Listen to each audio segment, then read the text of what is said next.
Assalamualaikum warahmatullahi wabarakatuh. Kami dari kelompok 7 yang pada video kali ini akan menjelaskan terkait dengan hak merek. Langsung saja kepada pembahasan yang pertama, ada pengertian hak merek. Hak merek adalah hak eksklusif yang diberikan oleh negara kepada pemilik merek yang terdaftar yang memberikan hak penggunaan merek tersebut dalam jangka waktu tertentu dan hak untuk mengizinkan pihak lain menggunakannya. Merek dapat berupa gambar, nama, kata, huruf, angka, susunan warna, atau kombinasi dari semua itu. Yang selanjutnya ada jenis-jenis merek yang terbagi menjadi 3 kelompok. Yang pertama ada merek dagang, merek yang digunakan pada barang yang diperdagangkan untuk membedakannya dari barang sejenis lainnya. Contohnya seperti Adidas, Apple, jamu Sido Muncul, teh botol Sosro, permen tolak angin, dan juga merek lainnya. Yang kedua ada merek jasa, merek yang digunakan pada jasa yang diperdagangkan untuk membedakan jasa tersebut dari yang lain. Contoh merek jasa seperti Grab atau layanan ojek online dan Bank Rakyat Indonesia atau BRI untuk layanan keuangan. Dan yang ketiga ada merek kolektif, merek yang digunakan pada barang dan jasa dengan karakteristik dan pengawasan yang sama oleh beberapa orang atau badan hukum secara bersama-sama untuk membedakan dengan barang atau jasa sejenis lainnya. Contoh merek kolektif itu di Indonesia ada Kopi Gayo dari Aceh yang digunakan oleh kelompok petani kopi untuk menunjukkan kopi berkualitas daerah tersebut. Dan juga ada Batik Megamendung dari Jawa Barat. Oke, baik teman-teman, lanjut ke materi yang berikutnya yaitu tentang fungsi dari hak merek. Jadi fungsi dari hak merek itu yang pertama adalah sebagai identitas produk atau jasa. Kan merek itu berfungsi untuk mengenalkan sebuah produk atau jasa kepada masyarakat. Misalnya nih, meskipun ada banyak air mineral, kita bisa langsung mengenali Aqua hanya dari mereknya. Kemudian yang kedua sebagai pembeda dengan produk lain. Jadi merek itu membedakan suatu barang atau jasa dengan produk sejenis yang dikeluarkan oleh pihak lain. Nah, hal ini tuh penting biar konsumen itu tidak tertukar antara satu produk dengan produk yang lainnya. Terus yang ketiga, sebagai alat promosi dan strategi pemasaran. Nah, merek yang baik itu bisa jadi daya tarik dalam kegiatan promosi. Contohnya nih, logo sama nama merek yang populer itu tuh bisa bikin produknya itu lebih mudah diterima masyarakat. Kemudian yang keempat, sebagai jaminan mutu bagi konsumen. Merek itu memberikan kepercayaan kepada konsumen bahwa produk dengan merek tertentu itu ya punya kualitas yang bisa dipertanggungjawabkan. Kemudian yang kelima, sebagai perlindungan hukum dari pemalsuan. Jadi kalau suatu merek itu udah terdaftar, pemiliknya itu punya hak eksklusif. Artinya, pihak lain yang meniru atau menggunakan merek tersebut tanpa izin nanti bisa dituntut secara hukum. Kemudian yang keenam, sebagai aset bernilai ekonomi. Jadi, merek yang terkenal tuh tidak cuma jadi simbol gitu loh, tapi itu juga aset yang sangat berharga. Contohnya nih, merek-merek besar dunia kayak Apple atau Nike, itu kan nilainya bisa mencapai miliaran dolar, bahkan merek itu dapat diperjualbelikan, diwariskan, atau dilisensikan. Itu. Kemudian lanjut ke materi yang berikutnya yaitu tentang dasar hukum hak merek yang ada di Indonesia. Yang pertama itu ada Konstitusi Undang-Undang Dasar 1945. Pasal 28C ayat 1 itu tuh memberikan hak kepada setiap orang untuk mengembangkan diri, termasuk melalui karya dan inovasi. Dan di pasal 28D ayat 1 itu tuh menegaskan hak atas kepastian hukum yang adil. Nah, dari sini jelas kalau hak merek itu tuh mendapatkan landasan konstitusional. Kemudian yang kedua ada Undang-Undang Nomor 20 Tahun 2016 tentang merek dan indikasi geografis. Nah, ini tuh aturan utama yang mengatur hak merek di Indonesia, termasuk pendaftaran, perlindungan, dan penegakannya. Kemudian yang ketiga ada Peraturan Pemerintah Nomor 22 Tahun 2018 tentang pendaftaran merek. Aturan ini tuh menjadi pedoman gimana sih sebuah merek tuh didaftarin dan dilindungi di Indonesia. Kemudian yang keempat ada perjanjian internasional.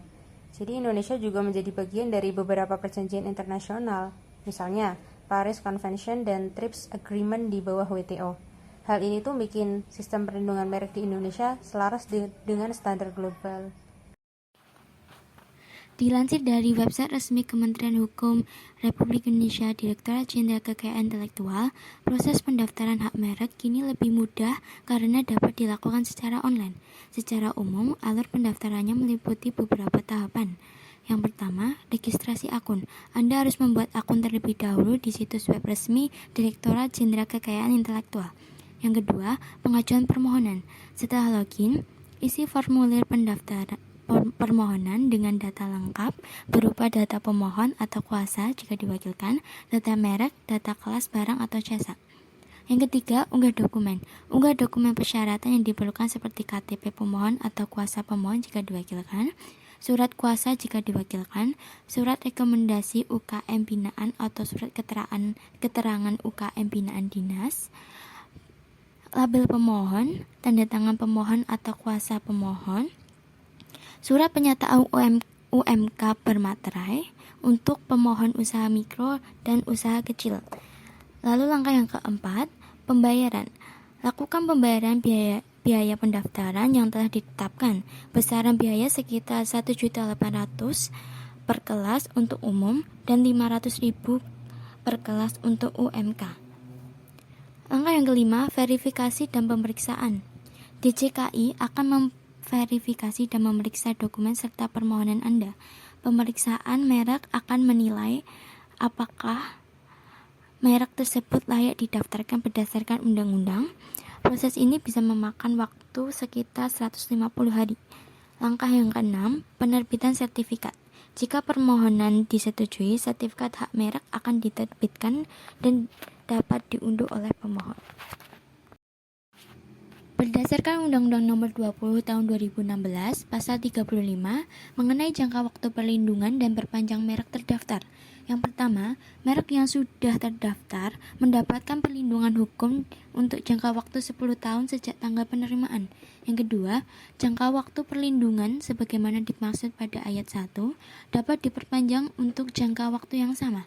Yang ketiga, permohonan perpanjangan sebagaimana dimaksud pada ayat 2 diajukan secara elektronik atau non-elektronik dalam bahasa Indonesia oleh pemilik merek atau kuasanya dalam jangka waktu 6 bulan sebelum berakhirnya jangka waktu perlindungan bagi merek terdaftar tersebut dengan dikenai biaya. Yang keempat, permohonan perpanjangan sebagaimana dimaksud pada ayat 2 masih dapat diajukan dalam waktu paling lama 6 bulan setelah berakhirnya jangka waktu perlindungan merek terdaftar tersebut dan dapat dikenai biaya dan denda sebesar biaya perpanjangan.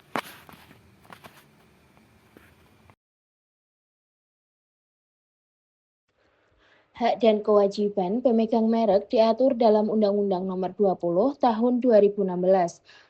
Pembahasan pertama mengenai hak pemegang merek yang terdapat 5 poin. Ke-1, hak eksklusif atas merek yang diatur dalam pasal 1 angka 5. Pemegang merek memperoleh hak khusus yang tidak dimiliki pihak lain. Artinya, hanya pemilik merek yang berhak menggunakan merek tersebut pada barang atau jasa yang telah didaftarkan. Kedua, hak melarang pihak lain yang diatur pada pasal 83 ayat 1. Pemegang merek berhak melarang pihak lain menggunakan merek yang sama atau memiliki persamaan pada pokoknya untuk barang atau jasa sejenis tanpa izin. Ketiga, hak mengalihkan kepemilikan. Diatur pada pasal 41 ayat 1, merek dapat dialihkan kepemilikannya kepada pihak lain, misalnya melalui jual beli, hibah, pewarisan, atau perjanjian lainnya. Keempat, hak memberikan lisensi. Pada pasal 42 ayat 1, pemilik merek dapat memberikan izin kepada pihak lain untuk menggunakan mereknya melalui perjanjian lisensi yang sah. Dan terakhir, hak mendapatkan perlindungan hukum yang diatur pada pasal 83 ayat 2. Jika terjadi pelanggaran seperti pemalsuan atau penggunaan tanpa izin, pemegang merek berhak mengajukan gugatan dan memperoleh perlindungan hukum. Pembahasan selanjutnya mengenai kewajiban pemegang merek yang diatur dalam Undang-Undang Nomor 20 Tahun 2016. Yang pertama, mengenai penggunaan merek sesuai pendaftaran. pada pasal 3 menjelaskan bahwa pemegang merek berkewajiban menggunakan merek sebagaimana tercantum dalam pendaftaran, sehingga tidak menyesatkan konsumen.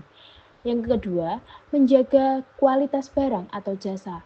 Diatur dalam pasal 30 ayat 2, mutu barang atau jasa yang dipasarkan dengan merek tersebut harus dijaga agar tetap sesuai dengan reputasi dan identitas merek. Ketiga, memperpanjang pendaftaran. Diatur pada pasal 35 yang menjelaskan bahwa perlindungan merek berlaku selama 10 tahun. Oleh karena itu, pemegang merek wajib melakukan perpanjangan sebelum masa berlakunya berakhir. Keempat, membayar biaya resmi.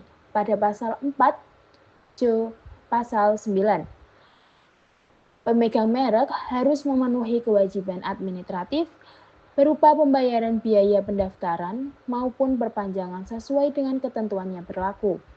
Sedangkan poin yang terakhir mengenai tidak melanggar ketentuan hukum pada pasal 74. Pemegang merek tidak boleh menggunakan merek yang bertentangan dengan hukum, kesusilaan maupun ketertiban umum. Pembahasan selanjutnya mengenai pelanggaran merek. Pelanggaran merek ini terjadi ketika suatu merek digunakan tanpa hak atau izin dari pemiliknya, baik sama persis maupun memiliki kemiripan yang dapat menyesatkan konsumen. Bentuknya bisa berupa pemalsuan, penggunaan tanpa hak, hingga kemiripan pada pokoknya. Undang-Undang Nomor 20 Tahun 2016 mengatur hal ini, khususnya pasal 83 yang memberikan hak gugat bagi pemilik merek, serta pasal 100-102 yang mengatur sanksi pidana berupa penjara hingga 5 tahun atau denda maksimal 2 miliar rupiah. Dampaknya cukup serius, mulai dari kerugian finansial dan reputasi bagi pemilik merek, kerugian konsumen yang tertipu produk palsu, hingga kerugian negara karena berkurangnya penerimaan pajak. Oleh karena itu, penegakan hukum melalui gugatan perdata pidana, serta penyitaan barang hasil pelanggaran sangat diperlukan. Selain itu, cara pencegahan paling penting adalah mendaftarkan merek sejak awal agar mendapatkan perlindungan hukum yang sah. Berdasarkan peraturan perundang-undangan yang berlaku di Indonesia, terdapat 3 lembaga yang dapat digunakan untuk menyelesaikan sengketa merek. Yang pertama, Alternatif Penyelesaian Sengketa atau APS. Lembaga APS diatur di dalam Bab 2 Undang-Undang Nomor 30 Tahun 1999 tentang Alternatif Penyelesaian Sengketa dan Arbitrase. Penggunaan lembaga APS untuk menyelesaikan sengketa dapat diartikan bahwa para pihak memang sudah berkehendak untuk menyelesaikan di luar pengadilan, dengan maksud agar perdamaian dengan sungguh-sungguh dapat tercapai. 2. Arbitrase. Arbitrase adalah penyelesaian perkara dengan menggunakan arbiter atau pihak ketiga. Lembaga ini diatur di dalam Bab 3 dan seterusnya Undang-Undang Nomor 30 Tahun 1999. Para pihak yang bersengketa untuk dapat menyelesaikan sengketa ke lembaga arbitrase wajib berdasarkan perjanjian. Adapun objek sengketa yang dapat diselesaikan melalui arbitrase adalah sengketa-sengketa di lingkungan perdagangan. 3. Pengadilan. Berdasarkan Undang-Undang Merek tahun 2001, penyelesaian sengketa merek dapat dilakukan melalui pengadilan niaga. Sengketa merek yang diadili di pengadilan niaga ada 3 macam, yaitu berupa gugatan pembatalan pendaftaran merek, gugatan penghapusan pendaftaran merek yang diajukan pihak ketiga, dan gugatan atas pelanggaran merek. Gugatan atas pelanggaran merek berupa gugatan ganti rugi yang dapat disertai dengan gugatan penghentian semua perbuatan yang berkaitan dengan pelanggaran tersebut. Sanksi pidana untuk pelanggaran merek telah diatur dalam Undang-Undang Nomor 20 Tahun 2016 tentang merek dan indikasi geografis. Tepatnya diatur pada pasal 100 Undang-Undang Nomor 20 Tahun 2016 tentang merek dan indikasi geografis. Pada pasal 100 ayat 1, setiap orang yang tanpa hak menggunakan merek yang identik secara keseluruhan dengan merek terdaftar milik pihak lain untuk barang dan atau jasa sejenis yang diproduksi dan atau diperdagangkan dipidana dengan pidana penjara paling lama 5 tahun dan atau pidana denda paling banyak 2 miliar rupiah. Pasal 100 ayat 2, Setiap orang yang tanpa hak menggunakan merek yang memiliki persamaan pada pokoknya dengan merek terdaftar milik pihak lain untuk barang dan atau jasa sejenis yang diproduksi dan atau diperdagangkan, dipidana dengan pidana penjara paling lama 4 tahun dan atau denda paling banyak 2 miliar rupiah. Pasal 100 ayat 3, setiap orang yang melanggar ketentuan sebagaimana dimaksud pada ayat 1 dan ayat 2, yang jenis barangnya mengakibatkan gangguan kesehatan, gangguan lingkungan hidup, dan atau kematian manusia, dipidana dengan pidana penjara paling lama 10 tahun dan atau denda paling banyak 5 miliar rupiah. Kesimpulannya yaitu ruang lingkup hak merek meliputi hak eksklusif, pemilik untuk menggunakan, melisensikan, serta melindungi mereknya dari penggunaan tanpa izin, disertai kewajiban menjaga agar merek digunakan sesuai hukum dan kepentingan hukum. Hak merek tidak hanya melindungi identitas usaha, tetapi juga memberikan kepastian hukum, menjamin kualitas produk atau jasa bagi konsumen, serta berkontribusi pada terciptanya persaingan usaha yang sehat dan pembangunan ekonomi nasional. Cukup sekian presentasi dari kelompok kami. Wassalamualaikum warahmatullahi wabarakatuh.